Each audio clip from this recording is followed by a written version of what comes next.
welcome to the Self Project podcast. I'm your host, Christy Martin. I'm a transformation and human design guide who is passionate about guiding women to be the most authentic versions of themselves. This podcast is all about self-discovery, self-empowerment, wellness, healing, parenting, mental health, spirituality, you name it, we're going to talk about it. This podcast and this space is all about helping you along on your own self-project journey. So welcome. Let's sit back and we'll dive right in today.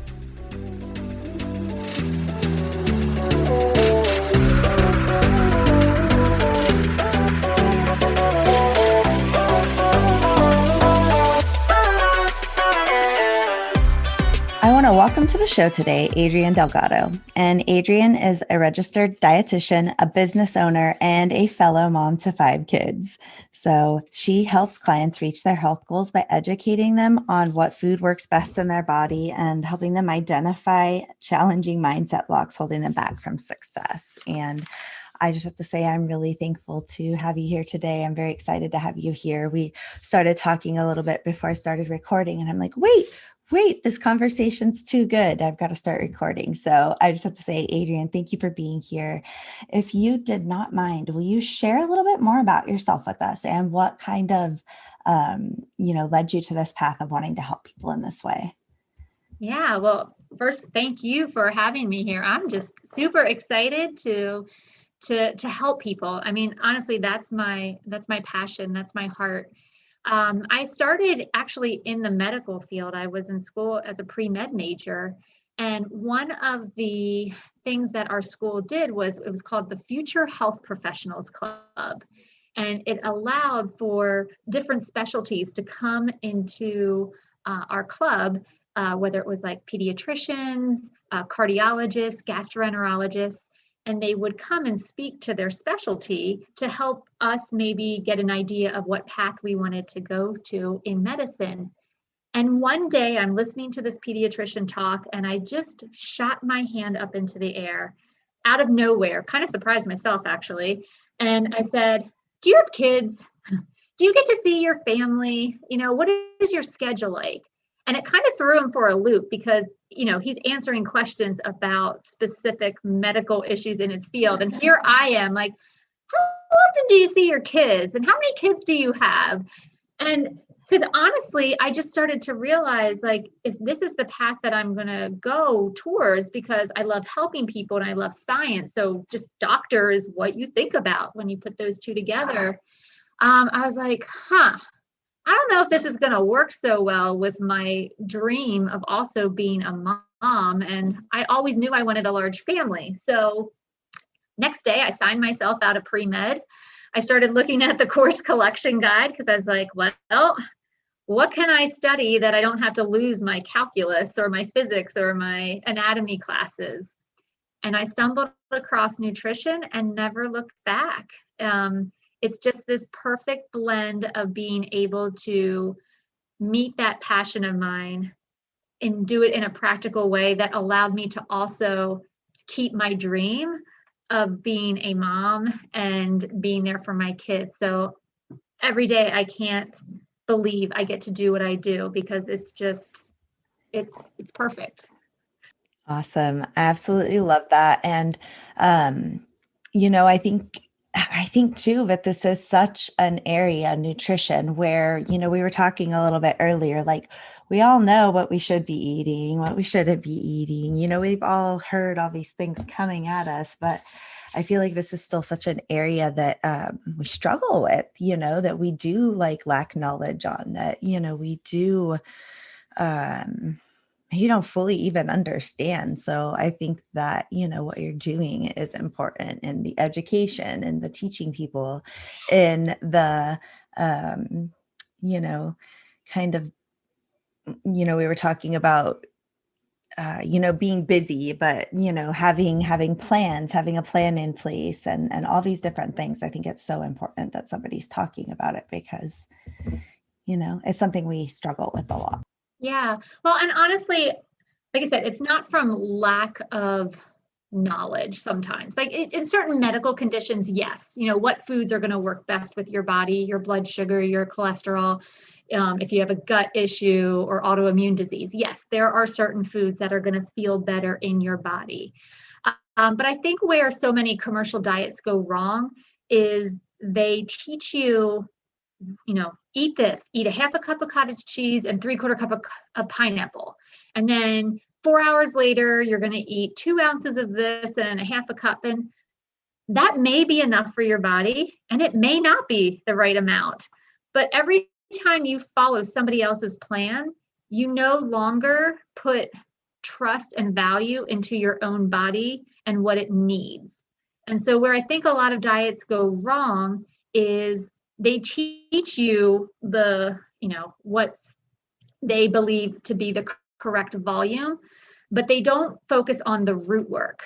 They don't actually get to the root of the problem, where you start to look at, well, how does my body communicate hunger, and how does it communicate fullness, and then how do I honor that, right? Because most diets will say, well, it doesn't matter if you're hungry, that's how many calories you get, deal with it. And so then it's 9 o'clock at night and we're starving and we want chocolate. And where is that diet to help us now? Because we got a lot of thoughts going through our head, and it becomes a matter of willpower. Who's going to win tonight? And then the other part is if you're following a calorie assessment, it says you can have this many calories, and all of a sudden it's 8 o'clock at night and you realize as you're putting your foods into your log, hey, I can still have 400 calories. It does, at that point, you completely ignore any sensation that's going on in your stomach, because, hey, I still have 400 calories left. You better believe I'm going to go find them and eat them because I deserve them. So you completely abandon anything your body is telling you in terms of fullness in favor of what this diet plan has told you. So it goes both ways, but each time you devalue the trust that you need to have with your body, because ultimately that goes with you everywhere you go. And that's how you're successful on vacation during holidays. You don't need to be in your perfect bubble to be successful, because you have all that knowledge with you at every step of the way. That's so powerful. My gosh. And I wrote down a powerful question here too. How does my body communicate? I think that a lot of times we can be so disconnected from our bodies, or even our eating, or, anybody, I know myself, my own journey with, diet and weight loss and nutrition and learning all these things has been up, down, and, forwards and backwards. So, how do you really start telling people to get into touch with how their body communicates with them? Do you have any practices that you have them do, or any advice? Yeah, absolutely. So I always say the reason why people are overweight, let's be honest, it's because they're overeating. And so you're overeating either in that you're eating in the absence of hunger, right? You're not even physically hungry, but you're eating anyway. And a lot of times that has to do with our emotions. Or we're overeating past fullness, right? Our body has given us a signal to stop, and we're like, I'm not done yet. I still have 2 more bites, or this tastes really, really good, so I don't want to stop doing this yet. Or I know that after dinner, it means I'm going to have to clean up all these dishes and do homework and give baths. And, I have a whole night ahead of me. So how about I just sit here for 10 more minutes and eat, because then I don't feel guilty not doing the next step. Right. And so that's really what it comes down to. And if we can learn how to, number one, identify hunger and fullness, and then number 2, honor it, we don't need another diet plan. That takes care of most of it. And that's where, again, that trust comes. So your question to me was, how do I help people learn to do that? So number 1, how do we identify hunger? Okay, so I usually say these are about the 8 common ways our bodies communicate hunger to us. So a growling stomach, a nauseous pit, kind of a hollow feeling in your stomach. Some people get headaches. They feel lightheaded, dizzy,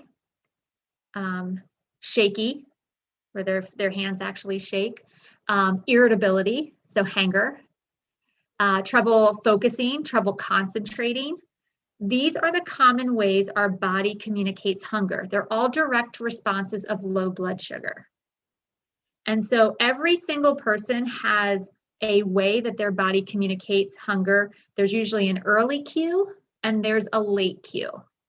And the late cue is always more intense because there's some urgency behind it. Now the blood sugar is really dropping. And so your body is doing everything it can to get your attention to eat so you can get your blood sugar up and feeling better.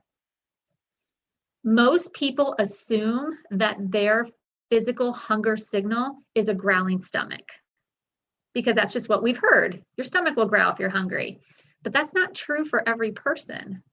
I know for me, my stomach never growls. So if I'm waiting for a growling stomach to tell me to eat, I'll be waiting a very long time.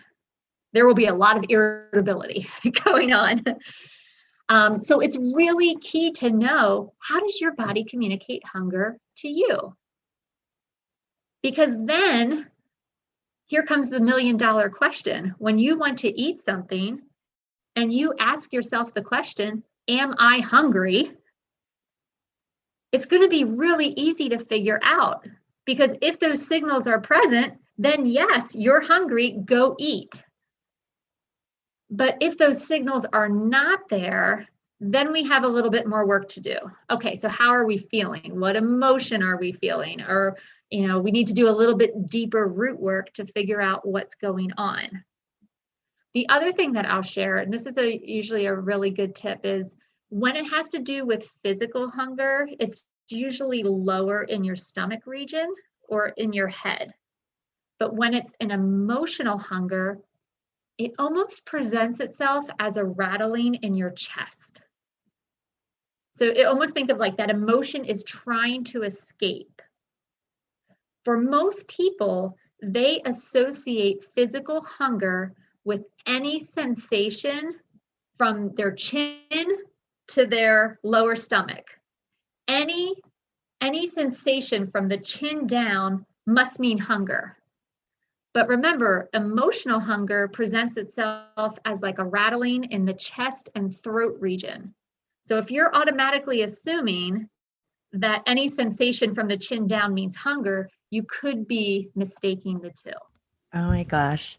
The whole time you're talking, I'm kind of tuned in because I'm like, my stomach's been growling. So I'm like, am I hungry? Is this my signal? So I'm just like, what amazing tips that you just gave us that we could walk away with now to just tune into your body. That's just really what it's about, is tuning into, okay, what's the body telling me? What's coming up? Slowing down and tuning in. Yeah. I mean, and that's huge because we're pulled in so many different directions. We just, we're not paying attention, and it's not because we don't want to, it's just we don't know how to. So good. We were kind of talking about earlier too, both of us having larger families, both of us being obviously busy with lots of different things going on. I was sharing how pre-COVID, we would have sports practices and going from school. And it was like, how do I make sure that they eat nutritious and we're not eating junk all the time when we're always on the go? And so you were sharing with us about having different plans. So you kind of mind touching back on that? I think that might be kind of powerful for our audience to hear as well. Of course. Yeah. So ideally, I always tell people we want to go into our week with a plan. So I have yet to meet somebody successful at this health game or at weight loss, just trying to wing it. But yet that's what we do. Well, I'll figure it out when I get there. Oh, no. Like, we need to have at least some sense of idea of what we're doing, because winging it does not work. Winging it our decisions will always be based on immediate gratification and pain avoidance if we're trying to figure it out in the moment. So if we want to actually have our best interest at heart and, have our goals in mind, that comes from a plan. And so having an idea what you want to make for dinner that night is really helpful than just figuring it out when it's 5 o'clock and everybody's hungry and miserable. That's not going to work. You're going to make a decision based on pain avoidance and immediate gratification. So I am a big fan of the meal plan, like creating an outline of what you're going to eat. And then I'm going to make sure I give you a tip about posting the meal plan. So if I forget to talk about it, make sure you remind me and ask me, why is it important to post the meal plan for families? But when it comes to meal planning, it's your plan. So I always say you want to have, some lean protein, high fiber starches, vegetables, that's a good balanced plate for in terms of dinner. So every, maybe once a week, I will try to create a plan for the meals for that night. That's what we call plan A. It's your ideal plan. It has your health in mind, it has your schedule in mind, it's your ideal plan. But as you know, life has a fantastic way of throwing curveballs at us all the time. We're at work a little bit later than what we anticipated. This kid's practice got changed from this night to another night. Now I got to go run out and pick my other kid up from an event at school. I wasn't planning on doing that. And so what happens often is when things get busy or when our plan gets disrupted, we throw out plan A in favor of, okay, I'm not going to be able to cook dinner tonight like I thought I was. Who's grabbing the pizza on the way home? Because plan A isn't going to work. So now we got to go to plan B. Well, what I like to talk to my clients about is going out for pizza is not plan B. That is plan C. What we do need is a plan B, like this interjectory plan that, hey, plan A isn't going to work. What can I make in my house that I have available that I can throw together that still has some redeeming qualities? It's not my ideal, but it's also not pizza. And so I recommend to have 2 plan B meals in your house every single week for when life decides to throw you those curveballs, because then you're still on your game. And I try to keep most of my plan B meals, I guess sometimes in the freezer, because then I don't have to replenish them as frequently because they go bad. So whether it's a bag of stir fry vegetables and some minute rice and some Purdue chicken shortcuts, that's something quick and easy that you can throw together in a matter of 5 minutes and call it a day. So I'll do that. I'm a big fan of bag salads because they're just easy. It's literally open the bag and dump it in a bowl. Another plan B meal we'll do is we'll get like the mini naan bread, like the flatbreads, because they're like little individual portion size, and we'll make our own pizzas on that. So I have some tomato sauce, cheese.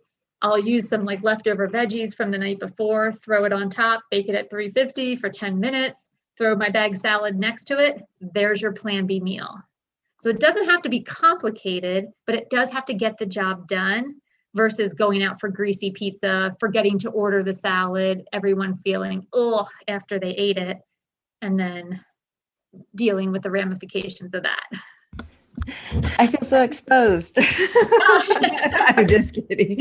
Like I have a plan A and the plan C. So, but I love that you give examples for a plan B, because when you're talking, I'm like, it could be that easy. Like you said, is opening a bag salad and cooking up, a little bit. I'm like, there's so many options out there for, like even different pre-cooked chickens or, different, like you rotisserie said, chicken. yeah. Right? Oh, I at least once a week pick up a rotisserie chicken. The kids, that's like one thing that all the kids will eat. They all love it. And I don't have to cook it. Right? Yeah. Because I then, think we have it in our heads, like these meal plans need to be so elaborate and intricate and difficult. Nobody's going to do that.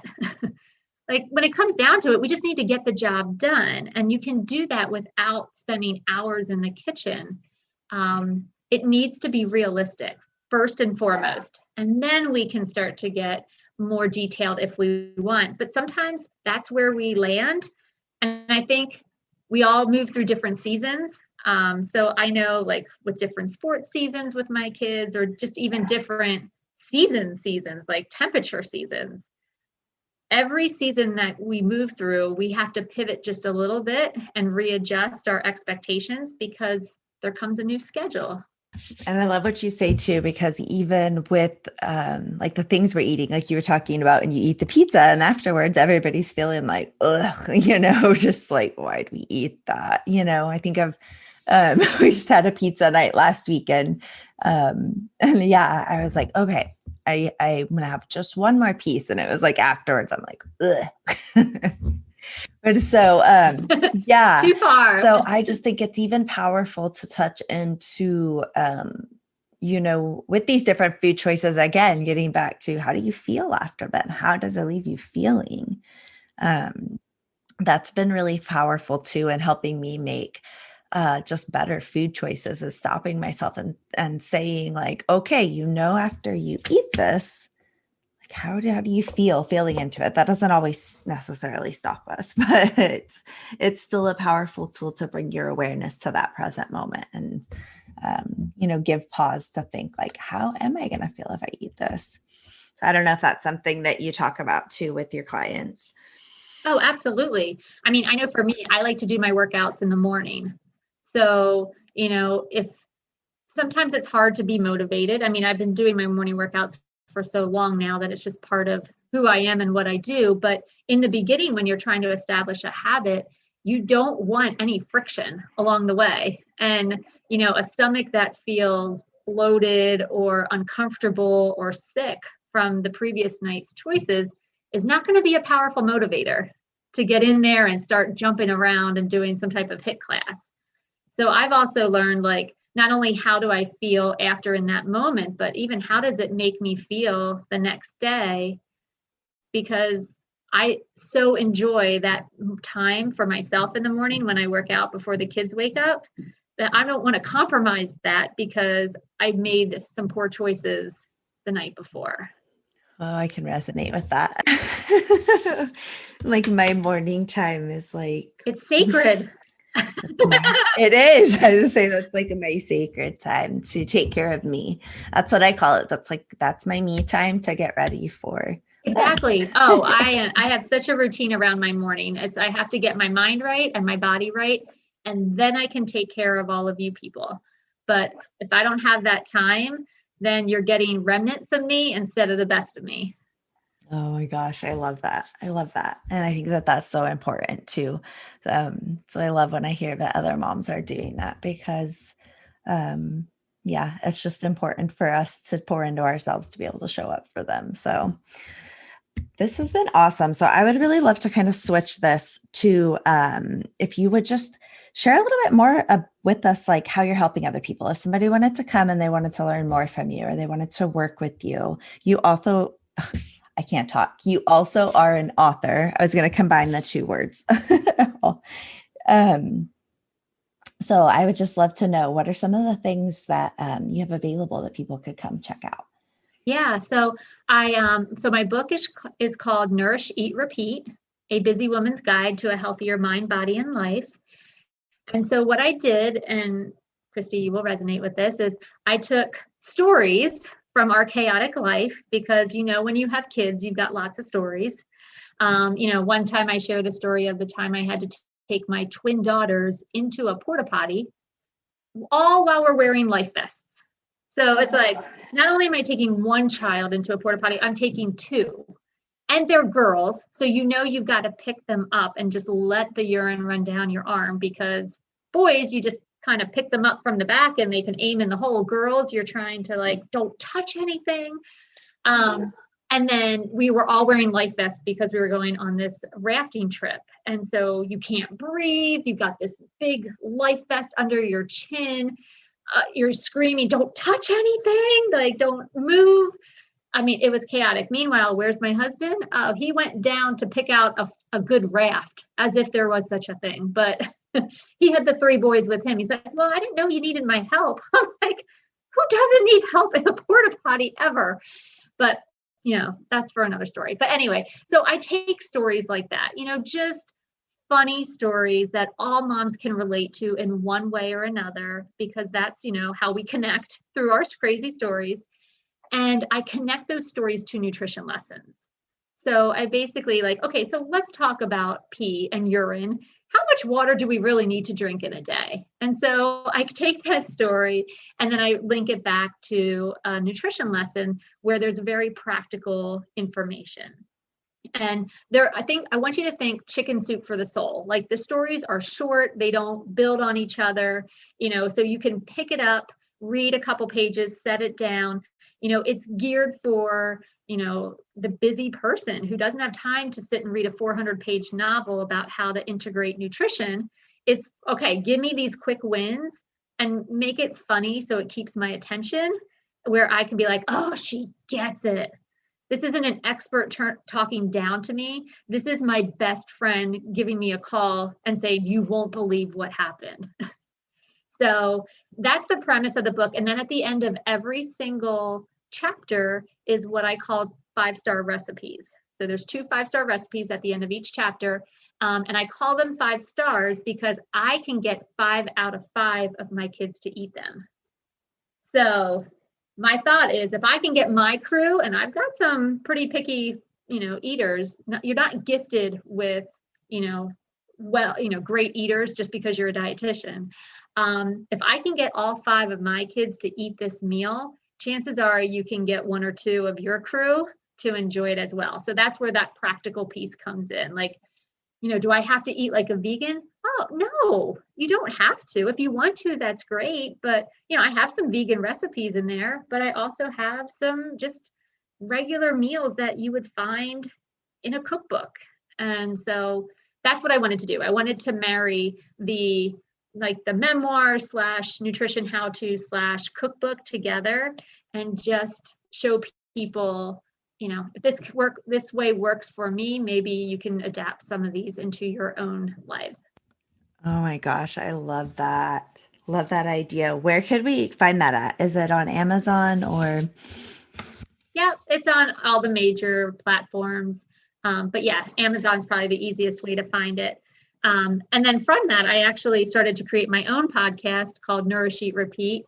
And so it's just more of these, it was to stem from that book. I know a lot of people are like, when's book number 2 coming out? I was like, oh, I'm not even quite sure how I did book number 1, but I can talk my way through it. So I actually do a lot of mindset work and nutrition work through the podcast. And that can be another way for people to connect and to learn more about it. Awesome. And that'll be on all the major podcast platforms. Yep. Cool. Yep. So where are we able to find you at online if we want to connect with you? Your website? Do you have any social media accounts? Yeah. So my website, we're actually transitioning it to a new site today. So it'll be bodymetricshealth.com. Yeah, we used to have it was Bodymetrics PA because I live in Pennsylvania, but we were now able to transition. So all our information will be consistent now. So bodymetricshealth.com, Facebook or Instagram is all Bodymetrics Health. So again, that's the company I run with my husband. So you can find me there. I'm always running them, answering questions. So anything you'd like to know or for help. I also have a program, I'll just throw it out there on our website called Diet Rehab. And so it's a 30-day mindset program. So for people that want to do more of that root work, like how do I start changing my thoughts around food? How do I let go of some of those thoughts that no longer serve me well?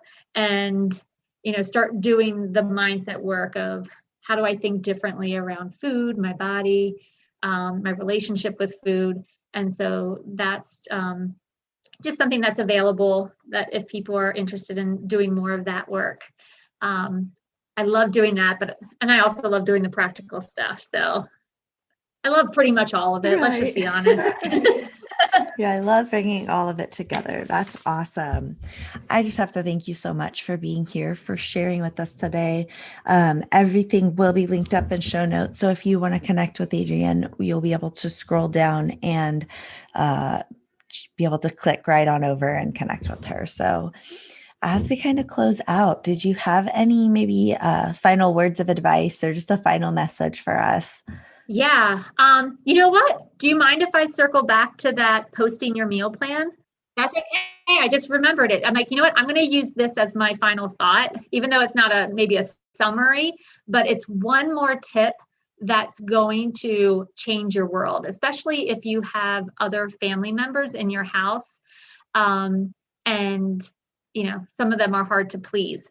So one of my biggest tips that I can share with people is once you create that meal plan, I need you to post it. So whether you write it on a chalkboard or whether you write it on a whiteboard or you just throw it on a sheet of paper with a magnet on your refrigerator, I need you to post your plan. I think what frustrates most moms, women, parents, I shouldn't stereotype, is when you put a lot of time and effort into creating a meal and the rest of your family complains about it. It just feels like they're ungrateful, like, that you just didn't take time away to do something healthy for your family. And so when we don't feel validated for our efforts, or we don't feel, I'm missing the word that I'm looking for, not respected, but if we don't feel like, our efforts were appreciated, then a lot of times we don't want to cook for our family and we don't want to go through all the trouble of making healthy choices for everybody to just complain about it. So what I tell you, if that is you, and if you struggle with that, once you start posting the meal plan, this will all change. So if I give you an example, let's say that you are going to a steakhouse, okay? You're going to put that meal plan thing behind you for a second and you follow this example. Let's say you're going to a steakhouse and you're very excited to get a steak. Like you've already planned it out, you're excited, you have this on your mind, you're going to go get a steak. You go to the steakhouse, you sit down at the table, and the server tells you, I'm sorry, we're not going to be passing out menus tonight. We're going to do chef's choice. And you're like, oh, okay, well, this could be interesting. I wonder what he's going to choose. And the chef chooses that night grilled chicken and green beans and a sweet potato. And you're like, what? Grilled chicken? I'm at a steakhouse. Like, I want steak. I could get grilled chicken anywhere. I don't want that. I mean, it's not that you don't like grilled chicken. It's just you had an expectation that you were going to have steak that night because you drove to a steakhouse. This is what happens with kids. They have an expectation in their head of what they think dinner is going to look like. And for a lot of them, they want macaroni and cheese or chicken nuggets. They have this idea in their head of what dinner is going to look like. And then when you sit grilled chicken, sweet potatoes, and green beans in front of them, they're going to complain because in their head, they were really hoping for mac and cheese, chicken nuggets, and, applesauce or something like that. And so they start to complain and they're very verbal about it. They're very loud and ungrateful and unappreciative.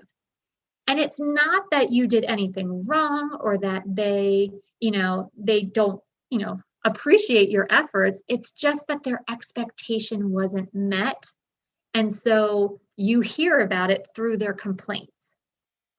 When you post the meal plan and they can look at it ahead of time, all of that maybe, what's the word I'm looking for here? Maybe all of those expectations like, oh, tonight's chicken, it's not really what I was hoping for, but they can mentally prepare themselves for the meal ahead of time so that they are not so vocal in the moment.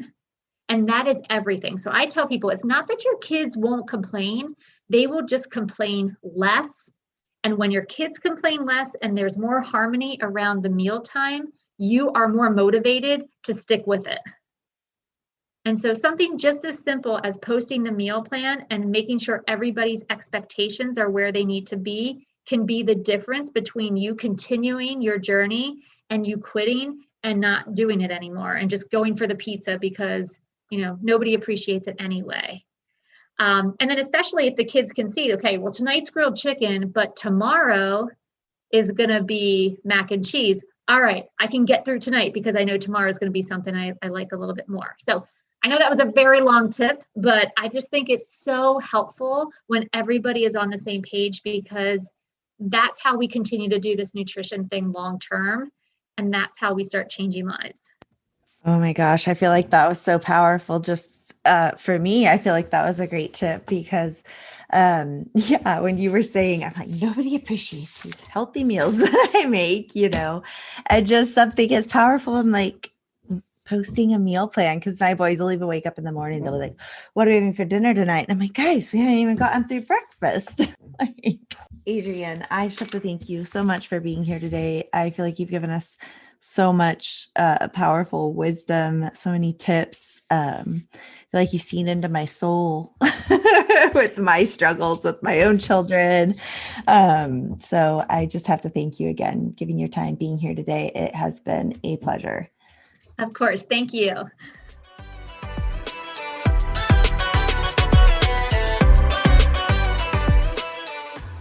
Thank you for joining me today for the Self Project podcast.